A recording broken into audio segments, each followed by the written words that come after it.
Zaz. Yeah. I don't know if you saw this over the weekend also. I see everything. Ja Morant. Yeah. You see this whole Ja Morant I hubbub? did. Of course I saw what's going on with Ja Morant. So if you could, for the audience, summarize what's happening with Ja Morant in Memphis. By the way, a mere months after their GM came out and very strongly said any talk about him being on the block is irresponsible and he's our guy, 10 toes down and all that shit. Well, I'll start out by telling you he's 100% going to get traded. That's the first thing I'm going to tell you. 100%? 100%. Not 95. For this to happen, what are we talking? 6 games into the season, and we're already doing the bullshit. All right. And if you don't know what the bullshit is, so let's play the clip for you. This is Ja Morant post-game a couple nights ago. It was a loss, right? It was a loss. Yep. He only played he's averaging a season low in minutes. Career low in minutes right now. He's averaging 28 minutes per game. It was a game he really struggled. He was 3 for 14 from the floor. I don't think he played down the stretch. And apparently there was a discourse between the coach Tomas Isalo and Ja Morant, and then shortly after that, here's Ja with the reporters. What went wrong to you today? Go ask the coaching staff. Do you feel like, it was anything you could do differently, I guess? You go ask them. They had a whole spiel in here, so. From the outside, and the outside may be wrong, but from the outside, it didn't look like you had your usual energy tonight. Go ask the coaching staff why. Okay. You feel like you should play more? Go ask the coaching staff. Should I play more or not? What could have been done different, get a different outcome, other than asking the coaching staff? According to them, probably don't play me, honestly. That's what basically the message was after, so it's cool. The coaching staff message with us? It's cool, bro. We good? You didn't have anything physically wrong in terms of his illness or anything? I'm under the weather. Okay. I'm fine. All right. All right. So this is a child. Yeah, let me clean up a few things. Number one, I think this is one of those instances. A lot of times when you hear these terse answers, people think, "Oh, the player hates the media, or the media have been jerks." Whatever. No, that's not. This is not about the media. No. This is him trying to, in his mind, I think, give sanitized answers to cover the incendiary remarks that he really wants to make, and he ends up getting suspended. I don't believe he got suspended for those remarks. I think he got suspended because for what took place right before that. The apparently. unsanitized version of the remarks that he delivered directly to the coaching staff. Yeah.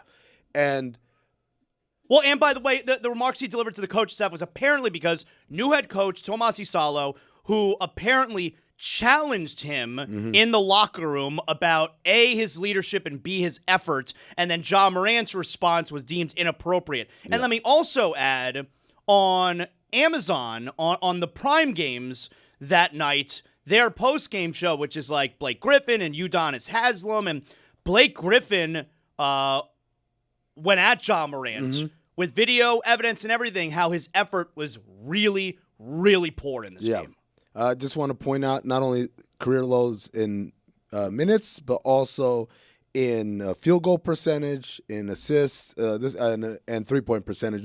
He's having the worst year of his career right now. This is a player who, leadership-wise, has been a disaster off the court. Okay. Has done 0 winnings. Been out the first round one time in his career. Last year was out for a lot of the season. Team played well. When he came back, didn't like the style of play that they were playing. Got the coach fired. All right. And now 6 games into this year, we're doing the bullshit? Come on. I don't know if he got the coach fired. I'm not going to go that far. The coach got fired, sure. But I think one of the things that's really important in the league, everything you say about Ja, yes, he bears responsibility for it. But for the best player in this franchise, right? For him, 6 games in, to have this kind of loggerheads with the coaching staff. It's ridiculous. It's a two-way street, though, right? I think one of the big things for an NBA coach is you have to connect with your star player, and it has to happen pretty much the moment you got the job, for sure, but day one of the offseason where it's officially mine, and now I get to shape it the way I want to.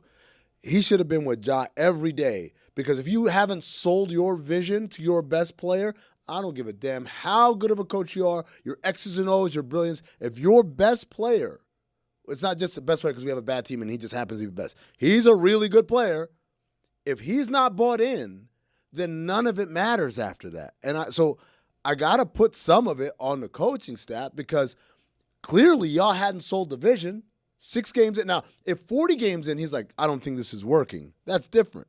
But 6 games in, you haven't tried, I don't think. It feels like the distinction was made that it's like Jaren Jackson Jr.'s team more so than it is Ja Morant's team, right? Like it feels like the vision was sold to Jaren Jackson Jr. and they want to start building around what he does more than what Ja Morant is doing. And like you can't give a half-assed, piss-poor effort and expect everything to be okay. Like he knew what he was doing. He knew the repercussions of what was going to happen. And what kind of buster coach is it to not confront what's supposed to be the best you're player, a sucker. the leader? If you don't do it, you're a sucker. Yeah, it's total buster if you don't call him out after that kind of effort.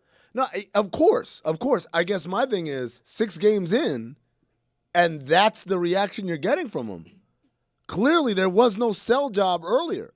But you know what? Let me ask you this, all right? Yeah. Why does there have to be this all-out sell job by the new coach to Ja Morant when they've done no winning? Like, imagine if the Florida Panthers, and I'll give a local example. Imagine the Panthers coming off of the most points in the regular season, and they bring in a new coach who completely changes the style of play. And guess what? For most of that regular season, they were mediocre. Like, why didn't any of the Panther leaders or best players come out challenging their new head coach who changed everything?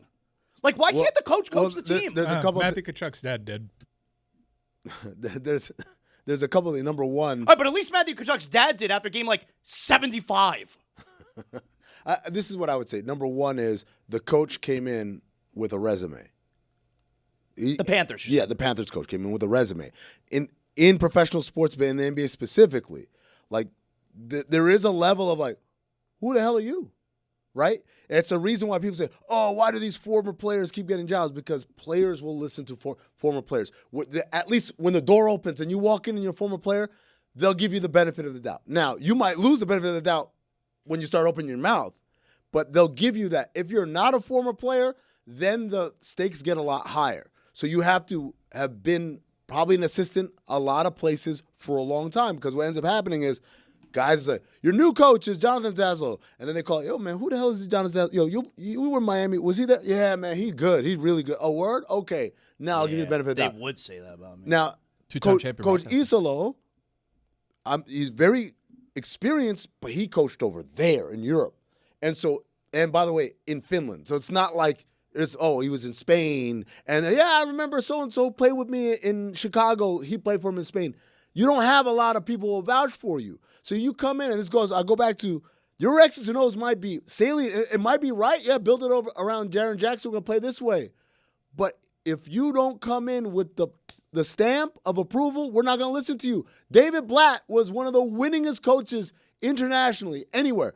Objectively a great coach on every level. He came here, and these guys are like, who the hell are you? And he didn't take the time to build that reputation or that rapport with players. And so they ended up running him out. And he was successful. He was 30-11 when they fired him. So, it sounds unfair, but, man, this happens every year in the NBA. I keep saying it. Your number one ability as a head coach is for people to listen to you. If they don't do that, you're kind of screwed. Now, if the organization is like, yeah, we kind of been trying to move off of Ja anyway, that's a different story for coach. But if that's not the situation, like these are our cornerstones, and one of your cornerstones says, to hell with this, then you haven't done a good enough job selling your vision. In this specific instance with this specific team and this specific player, when has it ever been Ja's fault? When has Ja ever taken any kind of responsibility? I mean, I think The gun thing. Yeah. He did? I mean, it didn't reach satisfactory levels The second for time. certain folks. The second time he did. Yeah. The first time, no. The second time, then he was like, yeah. It's kind of where I want to go with the conversation, because Ja Morant had the world by the balls. He was christened as the next guy. Yeah. It had been a while since you had an American basketball player be that kind of star. So likable. He had a rocket ship attached to his back. And now, several years later, it seems like a bygone era. He had a real opportunity there to be a face of the league, if not the face. And now this is going down a weird, Stephon Marbury type of path where you wonder what could have been? Is this guy going to be a journeyman? Or a bunch of teams going to try their hand at seeing if this guy can be that kind of pro? There are going to be teams that line up for it. Well, you got one on your shirt. The internet likes to think that this is a perfect fit. I'm glad you said that because I wouldn't go in that direction, me personally, but the Heat are 1,000% going to try and trade for him. Really? Yeah. I mean, they're culture fit. What do you think of that? I think Pat Riley's going to try and hold, but eventually. Is the other issue, too, is like there's no adult in the room in Memphis? Right, you look around like Desmond Bane was kind of that guy. Jaren Jackson Jr. not really that guy. Ja Morant not that guy. Like they pay you to be the leader of the team. Why can't he be the adult? But you need, I mean, you need good vets in your locker room, guys that are going to make sure that you're on the up and up and doing things the right way. And it feels like Memphis doesn't have that, or at least anybody of note or repute that would actually be worth listening to. I would say absolutely going back to the original gun thing. Like there were warning signs leading up to that, notably the incident with the Indiana Pacers and their bus claiming the that loading dock. Yep. Yeah.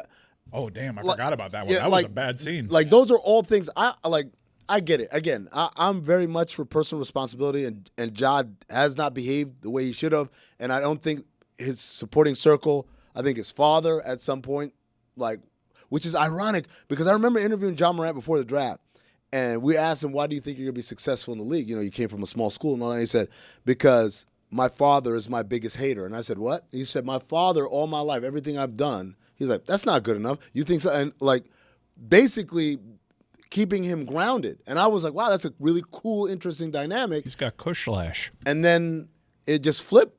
The kid makes a draft, makes a league, and now the father is like a cheerleader. Just like, yeah, let the good times roll. And that was one of those things where I'm like, yo, if your inner circle doesn't have people who check you, that's an issue. Beyond that, every NBA organization, when you get a star player who is a rookie, I say the same thing every single time. No matter how entitled that kid is, the reality is they don't know what the NBA is. They have no idea. Whatever you do, they're going to assume that this is the NBA. So if you come in and act like he's a savior and give him every concession, let you take the third bus, which I didn't even know existed until recently, do all these kind of concessions that they can do whatever they want. You can't then come back later and be like, hey, okay, enough of this. It's my shit right here. You on my plane. I'll fly it, right? The only thing that seems to reset that for guys is getting traded. Because you go somewhere else, and the new team is like, this is how we do it here. And like, what? But in Memphis, no, we ain't saying Memphis no more, man. And so when you have the kind of precipitous fall that Ja's had in terms of reputation, like you guys said, the guy thought he was going to be the face of the league. He's exciting. And Zaz, I would argue with you, yeah, they have been winning. They're like, winning in our league should not be just, did they win a title? No, then shut the hell up. Oh, but they've been at the first round one time. I mean, but they've had injuries and all that, but they've been winning, right? Like years and years ago, people got upset. I made a De'Aaron Fox comparison to Ja Morant, and my thing was like, yeah, because De'Aaron Fox doesn't win shit. You want to talk about a guy who's never won? Like, there it is. Like, Ja Morant objectively makes his team better. Objectively, they win games. Objectively, he's gotten them to a point. And then from there, like I said, he's let himself down and let everybody else down with some of his behaviors and his actions. But the reality is, he gets to a new situation, they're not going to, unless it's someone more desperate than Memphis, they're not going to put up with that shit. And here is one of those places where they don't put up with that shit. And the beauty of Miami is that the word is out already. It's not like you got traded to, let's say, Charlotte, and it's all right, no more Mr. Nice Guy. Like, oh shit, but like, wait a second. I played you guys. Yeah, I know who you guys are. No Metal Ball's your best guy. Yeah, what? You can't act that way now with me. Like Miami, however good or bad they are as a program winning, you know when you step in the horror stories. Oh, they do the body fat thing. Oh, da-da-da. Like, oh, man, Coach Spo don't play. Like, well, look, the first thing Blake Griffin said on that Amazon Prime broadcast was he looked right to his left to UD and said you wouldn't allow this if you were still in that locker room, right? But that's why I go back to Memphis allowing, right? Whether it's teammates, whether it's front office, whether it's the coaching staff. They allowed that shit to happen. He's messing up like that. Nobody put him in check. No one in his inner circle, no one in the locker room, no one upstairs, no one in the coaching staff, right? Again, I get it. It's his responsibility first before we point any fingers at all these other people. But even as he's messing up, when everybody else just kind of was, Ja, what are you going to do? Like, as if that's your attitude, you have contributed. You're not the main contributor. He is, but you have absolutely contributed. Yeah.